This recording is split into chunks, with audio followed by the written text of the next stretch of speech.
Hello, friends, and welcome back to Stories About Entitled People. Let's dive into the story of a daughter who dedicated nearly a year of her life to caring for her aging father, only to face manipulation and hurtful words when she asked for respect and fair treatment. But before we dive in, make sure to hit that subscribe button, smash the like if you enjoy the content, and ring that notification bell so you never miss a juicy story.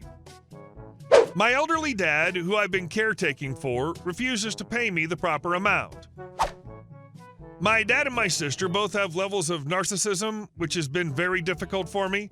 My mom passed away nearly 3 years ago, which is difficult every day as she was the person I was closest with in my family and very similar to me. About 8 months ago, I started essentially full-time helping my dad as his health problems worsened and his state and age worsened. He's had mobility problems and walks with a cane/walker. He also has a heart failure to some degree and kidney disease to some degree. He was in the hospital earlier in the year several different times, and pretty much since that happened, I essentially gave up my apartment at the time and came to help him. For me, it was always going to be temporary, never a permanent long-term solution. However, I've been here almost a year and have full-time been helping him. I do the meals, grocery shopping, upkeep of the house, bringing him to medical appointments, doing the laundry and the dishwasher, pretty much everything, including clearing his dishes in general so he's comfortable. One of the biggest levels of narcissism he has is control of finances. He likes to feel needed. He's given me $500 a month each month that I've been here. If you were to hire a caretaker, they would charge that probably per week. I've let it slide for a long time, but it's bothered me. Several months ago, I brought it to his attention and told him I'm not comfortable with that amount anymore and that I've basically given up my life and then I'm there to look after him and doing everything, and he dismissed it at that time. About a week ago, we got into an argument because I basically told him I'm planning to leave this fall. I could tell he was trying to act like his ego wasn't hurt and he was fine with it and wanted me to leave, although he obviously wants me to continue helping him at the small rate I am. When this happened, he said some pretty sick things to me. He basically said he wished I and my sister was never born, and I was the biggest regret of his life. Obviously, these are very sick things to say. After this happened, I stopped helping him altogether. He was able to start making himself a sandwich for dinner and doing basic meal prep, and I haven't lifted a finger. Each day he's tried to talk to me about it, even yesterday offering me dollars to go out and get him dinner. I told him no. And then I have my terms, which he hasn't agreed to. And of course, his ego got hurt again, and so he went out himself and got himself food. Today I had a moment where I caved emotionally. I got angry at the fact that he doesn't seem to be budging and can't simply treat me with respect. I told him that it's pretty amazing he would rather be stubborn than actually say he needs me for help and that he's going to compensate me properly and treat me properly. Whenever I've brought up compensation, he always says that everybody he knows has their children just help them and don't care about money. I, 32-year-old female, have sacrificed a lot to be here helping him. He seems to not care about that because he always acts like I'm lucky to be here, not the other way around. At this point, it's been probably 5 or 6 days, and I haven't done any sort of meal prep. I haven't done any shopping, haven't lifted a finger. I have been looking for an apartment, a new one rather, for several weeks at this point. I went to see one, and I'm trying to continue looking so that I can leave this situation. In the interim, it's hard that I'm financially dependent on him because he uses things like this and now is essentially not giving me money that feels owed to me with everything I've done. I've done the research, and the average caretaker receives between $1,500 and $2,500 a month. I would even be willing to flex and do $1,000 a month in the interim while I'm still here. He has the finances and simply doesn't want to do it out of principle and control. Hold on, so you've stepped back and he can suddenly do all those things for himself? You don't even have to worry about him when you leave. He's perfectly capable of looking after himself, apparently. And our second story. You're mad at me over your gambling problem? Background. About 25 years ago, I registered my lastname.com for my personal use. I mostly use it as an email server for my family. Unfortunately, there are many businesses around the world that use my last name, their country code for their websites and email. As such, I regularly get business emails sent to my server. Most of the time this just bounces, but sometimes they happen to match the name of a user or former user of my mail server. As all the companies have been polite so far, I routinely forward business-related email to the correct addresses, because it doesn't really cost me anything. I've set up personal email addresses for some people I don't actually know who happen to have my last name, as long as they agree to not use it for spam. 20 years ago, there was this one guy who happened to have the same first name as my deceased uncle. I was monitoring that address just in case anything important legally or financially came through to make sure that his family didn't get surprised by anything. The guy who decided to use that for his address had a serious gambling problem. I was getting emails from several gambling sites, often multiple times per day, with transaction records for large, at least from my perspective, deposits. These were all credit card transactions, very often for offshore online casinos, so he didn't exactly abide by banking regulations, either in the USA or his home country. In other words, I often got the full credit card numbers and expiration dates emailed unencrypted. If I'd been dishonest, I could have easily run up thousands of dollars in charges. Because some of these transactions also had his physical address, I did have a way to contact him. First, by using that, I was able to figure out what his actual personal email address was.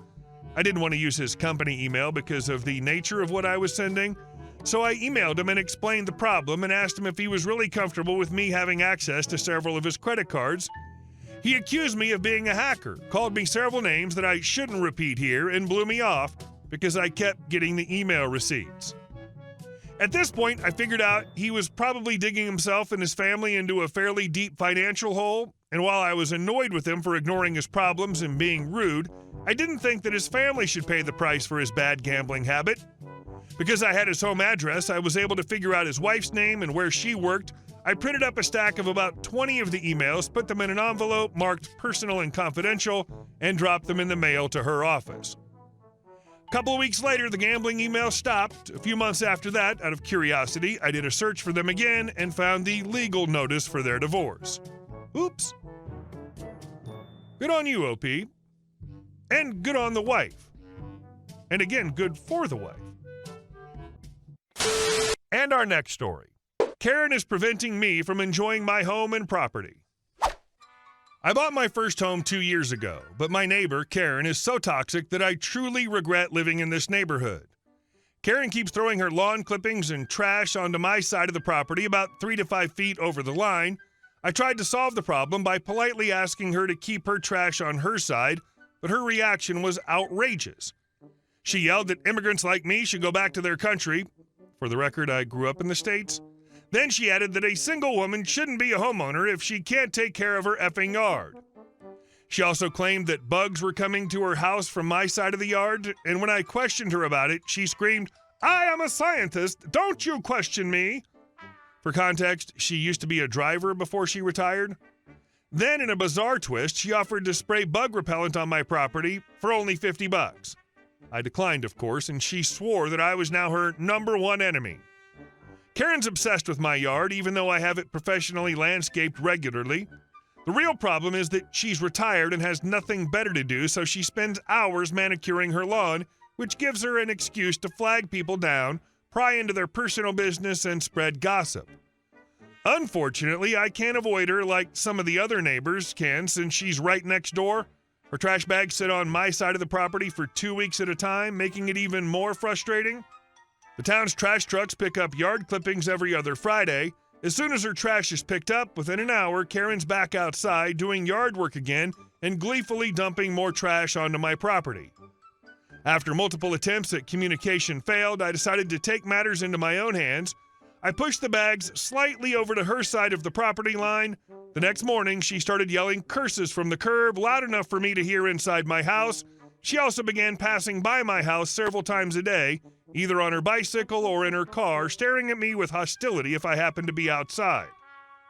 Feeling increasingly harassed, I contacted the town for help, but they informed me that there's no ordinance against leaving trash out for several days or weeks.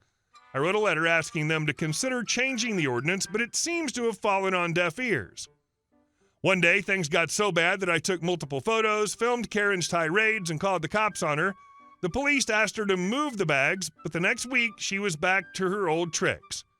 Now, whenever she sees me, she yells, "Call the cops! Call the effing cops!" It's like she's playing a petty power game, and it's exhausting. Despite this awful neighbor, I actually like my house. I lived in other states, and neighbors have always appreciated me because I'm quiet, keep to myself, and occasionally bring over fruits or candies as random acts of kindness. But with Karen, triple ugh. The stress of dealing with her makes me want to sell the house and move away, but I can't afford to do that for at least a few more years. Her constant harassment, especially if she targets me as a minority and female homeowner, makes my blood boil. The fact that she continually dumps her trash onto my property feels like a deliberate act of subjugation. Edit. There was already a low fence between our properties, but after things escalated, I decided to build a taller, more secure fence to keep her out. It wasn't cheap, and I didn't realize just how expensive fencing could be, but it's worth the peace of mind. Karen wasn't happy about it, of course, but at least now her trash has a harder time crossing over onto my side. And our last story. Ex yelled, had a temper tantrum about child support at his job, and blamed me in court for it. The next time I had to go to his work, he regretted it. My ex is an abusive pile of crap, and we had a kid together. I left him while I was pregnant, but I would take the baby to see him on his lunch hour occasionally. He paid $29 a month in child support for a very long time. I got it reviewed when he got that job, and it went to $89 a month. When he found out how much it went up, he threw a screaming temper tantrum in his work and chased me out of the building with our 9-month-old. We had family court a few days later, and he blamed me for everything. He even got his friend to lie and say he was there and I started it. The judge thankfully didn't believe him, but I was told to continue these terrible visits at his work. Now for the revenge.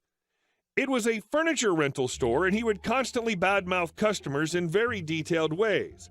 The next and last time I took our baby there, I sat down with a small notepad and wrote down the names he and the other person said, how many months they said they were behind, how much they said they owed, and every name he and his buddy called every single person. There were quite a few racial slurs said that day. When time was up, he had to leave, and I told his boss. The boss didn't do a damn thing. I knew 3 people he was bad-mouthing, and I knew how to get in touch with 5 or so others. I worked my way through that list, telling people exactly how their personal financial info was being released and the names they were being called. He and his buddy lost their jobs the next day, and the owner filed a restraining order against them. I didn't feel bad at all. A-hole deserves it. Good job. Hopefully things continue to improve for you. Hey guys, thank you all for watching the video. I'll see you in the next one.